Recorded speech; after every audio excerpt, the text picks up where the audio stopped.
યમુનાજીનું છે. એમ તો યમુનાજીનું સ્વરૂપ તો આપણે ત્યાં કહ્યું જ છે કે ઠાકોરજી રાસ કરે ને શ્રમબિંદુ પ્રગટ થાય અને શ્રમબિંદુ વહેતા વહેતા નેત્રમાં લાગેલા કાજળમાં ભળે અને પ્રભુનું નેત્રામૃત ભળે, એમાંથી આગળ વહે. પ્રભુએ બીડું આરોગ્યું છે, અધરામૃત પાનની પીક અધર પર હોય, અધરામૃતમાં ભળે ને આગળ વળે અને ચરણામૃતમાં ભળીને જે આગળ વહે એ જ યમુનાજીનું સ્વરૂપ છે. એટલે કે પ્રભુના શ્રીઅંગમાં બિરાજતા સમસ્ત રંગો,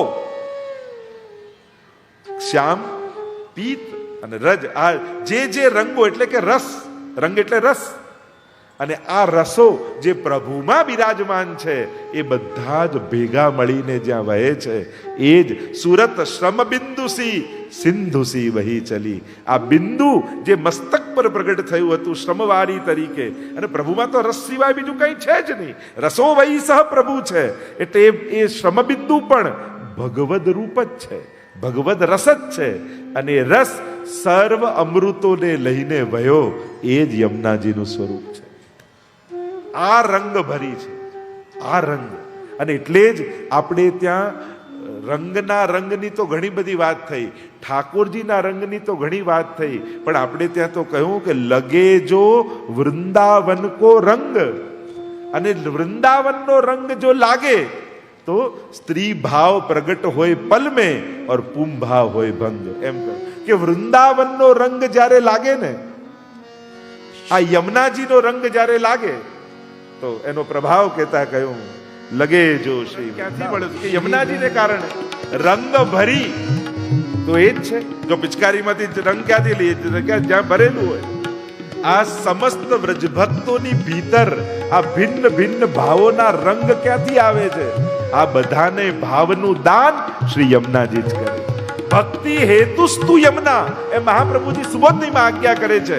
ભક્તિના હેતુ રૂપ કોઈ હોય તે શ્રી યમુનાજી છે. એટલે કે વ્રજની મહિમા, એટલે ત્યાં કહ્યું ને કે ભક્તિ ગોકુલ તે પ્રગટી. ભાગવતમાં જે ઉત્પન્ના દ્રવિડે સાહ વૃદ્ધિમ કર્ણાટકે ગતા ક્વચિત ક્વચિત મહારાષ્ટ્રે ગુર્જરે, એ તો મર્યાદા ભક્તિ. આ કૃષ્ણ ભક્તિ, આ પુષ્ટિ ભક્તિનું પ્રાગટ્ય ક્યાંથી છે? તો ભગવતીઓએ કહ્યું કે ભક્તિ ગોકુલ તે પ્રગટી. ગોકુલ ક્યાં? યમુનાજી. આ ઠકરાણી ઘાટ, ગોવિંદ ઘાટ, જ્યાં કલકલ વહેતા યમુનાજી છે. અને આ સમસ્ત વ્રજભક્તોને ભાવનો રંગ કોઈ લગાડનારા હોય તો શ્રી યમુનાજી. અને એનો પ્રભાવ શું થાય? યમુનાજીનો રંગ લાગે તો એનો પ્રભાવ શું? સ્ત્રી ભાવ પ્રગટ હોય પલ મેં ઓર પુમ ભાવ હોય ભંગ. એટલે કે ગોપીઓનો ભાવ સહજમાં પ્રગટ થઈ જાય, અને પુમ ભાવ, અહંકારનો ભાવ એ જ ક્ષણે સમાપ્ત થઈ જાય. એટલે 41 પદમાં ગાઈશું, રૂપ દેત આપ જૈસી. યમુનાજી કૃપા કરે, હેત કરી દેત શ્રી યમને વાસ કુંજે.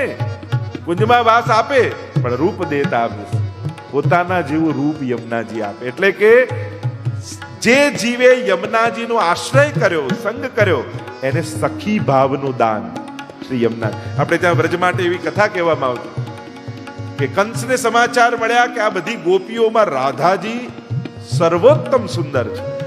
એટલે એને ફરમાન કર્યો કે જે મારા રાજ્યમાં ઉત્તમ હોય એના પર અધિકાર રાજાનો છે, તો રાધા પર અધિકાર મારો છે, એમ કંસે કેવડાવ્યું.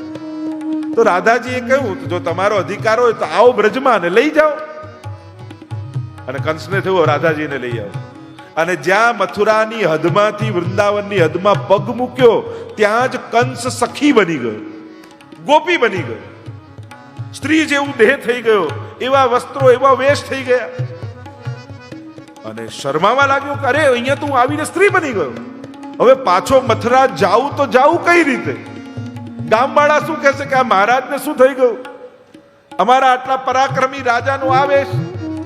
છાના માના એક ખૂણામાં બેસી ગયા, ત્યાં બધી ગોપીઓ ટોળે વળી ગઈ, વાત કરવા લાગી કે આ ક્યાંક મથુરાથી કોઈ સખી આવી લાગે છે. હવે આવી સખી તો ક્યાંય જોઈ નથી, આને સેવા શું સોંપીશું? કારણ કે બ્રજમાં તો સેવા હોય. કોઈએ કહ્યું આને છાણા થાપવા માટે બેસાડી દી, અને એને લઈ ગયા છાણા થાપવા માટે બેસાડી દીધી. અને વિચાર કરે કોઈ મથુરા વાળો દેખાય તો કહું કે મને અહીંયાથી છોડાવો ને પાછા મથુરા મોકલો. અને જ્યાં છાણા થાપતા હતા એટલામાં નારાયણ નારાયણ નારાયણ કરતા નારદજી જતા જોયા. અને કંસ દોડ્યો, અરે મહારાજ ઉભારો. નારદજી કે અરે સખી, તું મને શું ઓળખે છે, મને કેમ બોલાવે છે? ત્યારે કે હું કોઈ સખી ગોપી નથી, હું મથુરાનો રાજા કંસ છું. અરે આ સ્ત્રી દેહમાં તું શું કરે છે? અરે ખબર નહીં, જ્યારે મથુરાની હદ પૂરી થઈને વૃંદાવનમાં પ્રવેશ કર્યો અને સ્ત્રી ભાવ પ્રગટ હોય પલમે ને પુમ ભાવ હોય ભંગ. સ્ત્રી ભાવ પ્રગટ થઈ ગયો. આપ કંઈક કૃપા કરો કે પાછો પુરુષ બનું. નારદજી કે હમણાં ને હમણાં અહીંયાથી દોડ, અને જ્યાં વ્રજની હદ પૂરી થશે મથુરામાં પગ મૂકીશ, પાછો પુરુષ થઈ જઈશ. અને કંસ તો જે દોડ્યો છે, ભાગતા ભાગતા ભાગતા જ્યાં વ્રજની હદ પૂરી થઈ મથુરામાં પગ મૂક્યો ત્યાં પાછો પુરુષ દેહ થયો ને એવો ભાગ્યો કે આટલા અસુરોને મારવા માટે પ્રભુને મોકલ્યા, પણ પોતે જવાની પાછી ક્યારે હિંમત ના કરી બ્રજમાં. એટલે જુઓ બ્રજની કથા જુઓ દસમ સ્કંદની, કંસ પોતે વ્રજમાં નથી આવ્યો. આટલા અસુરોને મોકલ્યા પણ કંસની હિંમત નથી થઈ, કારણ કે થયું કે એકવાર અનુભવ થઈ ગયો, બીજી વાર નથી કરવો. तो ऐसो रंग हमारी यमुना जी को है, ऐसो रंग हमारे ब्रज को है. અને આ બ્રજને રંગ આપનારા શ્રી યમુનાજી છે. પિય સંગ રંગ ભરી કરી કલોલે, આ રંગનું દાન કરનારા. અને યમુનાજી કેવો રંગ છે, અનેક ચર્ચાઓ, આની તો ઘણો વિસ્તાર છે. રંગ ભરી કરી કલ્લોલ, કિલ્લોલ કરી રહ્યા છે, કારણ કે રસ ભર્યા છે, રંગ ભર્યા છે. અને આવા અનેક રંગો ભાવના શ્રી યમુનાજીમાં બિરાજમાન છે. એમ તો યમુનાજીના ભાવથી દર્શન કરો તો અનેક રંગો તમને દેખાય. અત્યારે એની ચર્ચા આગળ જ્યારે ચર્ચા કરીશું ત્યારે કરીશું કે આ બધા જ રંગો યમુનાજીમાં કઈ રીતે બિરાજમાન છે. કરી કલોલે सबन को सुख देन और पिय संग करत सैन, चित्त में तब परत चैन जब ही बोले. હરિરાય મહાપ્રભુજી કહે સબન કો સુખ દેન, બધાને સુખ આપવા માટે. પિય સંગ કરત સૈન, સૈન એટલે સંકેત, ઈશારો. પણ ઠાકોરજી સાથે કેમ છે યમુનાજી? કારણ એક જ છે, સબન કો સુખ દેન, બધાને આનંદ આપવા માટે. જો પ્રત્યેક વૈષ્ણવનો બે સંબંધ યમુનાજી સાથે છે. પહેલો સંબંધ માં અને પુત્ર તરીકેનો, પુત્રી તરીકે. જૈસે જનની રાખત પુત્ર બારે. જો દરેક આપણે તો પ્રમાણ 41 પદમાં જ ગોતીશું. આપણો ને યમુનાજીનો પહેલો સંબંધ એક માં અને બાળકનો છે. ન જાતુ યમ યાતના ભવતિ તે પયપાનત. અને બીજો સંબંધ સખી તરીકેનો છે લીલામાં. એટલે કે દુઃખ દૂર કરવા માટે, એટલે કે દુઃખ હરની, સુખ કરની શ્રી યમુનાજી. દુઃખ હરવા માટે યમુનાજી માં છે અને સુખ દેવા માટે સખી છે. કારણ કે વ્રજભક્તોને ને વૈષ્ણવોને સંસારના સુખ યમુનાજી પાસે નથી જોઈતા. અને એમ પણ જે અલૌકિક આપવા સમર્થ હોય ને એની પાસે લૌકિક માંગવાની ભૂલ ન કરતા. લૌકિક તો ગમે ત્યાંથી પુરુષાર્થ અને બુદ્ધિથી મેળવી લેશો, પણ જે અલૌકિક આપવા સમર્થ હોય એની પાસે લૌકિકની માંગણી નહીં કરે. તમે જાણો જ છો કે ભગવાન બધું આપવા સમર્થ છે અને એટલે જ ભગવાન પાસે જાઓ છો, તો પછી માંગવાની જરૂર શું છે? કારણ કે તમે જાણો છો સર્વ સમર્થ છે, એ આપનારો જ છે, અંતર્યામી છે, ગડગડની જાણનારો છે. તો શ્રી યમુનાજી